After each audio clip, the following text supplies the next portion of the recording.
ये एक कहानी है पीजी में रहने वाली लड़की की। उलझे बालों वाली लड़की। शाम के 5 बज रहे थे, उसी वक्त मेरा मोबाइल बज उठा। सामने विक्रम था। हमेशा की तरह वो प्यार से बोला, जाने मन क्या कर रही हो। मैंने कहा कुछ नहीं, बस अब ऑफिस से निकल कर पीजी जाऊंगी, तुम क्या आ रहे हो।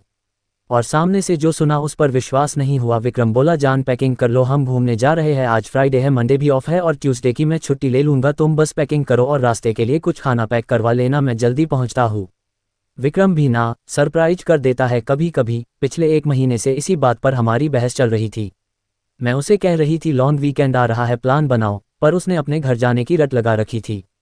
हम दोनों ही गुड़गांव में जॉब करते थे, अलग अलग पीजी में रहते थे। हफ्ते में 3-4 बार मिल लेते थे, पर वीकेंड पर विक्रम का घर जाना जरूरी ही था। उसके पेरेंट्स उसका रास्ता देखते थे। मेरा अपना कहने को कोई नहीं था इस दुनिया में। चाचा ने बचपन में पाल दिया, पढ़ा लिखा भी दिया। अब जब वो नहीं रहे तो मैं उनकी फैमिली में एक अवांछनीय सदस्य हो गई, इसलिए पिछले 2 साल से पीजी में रहने आ गई थी। यही विक्रम से मुलाकात हुई और कब मुलाकातें प्यार में बदल गई पता ही नहीं चला। हम दोनों उम्र के 30 बसंत देख चुके थे। अब हमारा प्यार में लड़कपन नहीं था, एक गंभीरता थी, पर हम दोनों एक साथ लिव इन में रहने की हिम्मत ना जुटा पाए।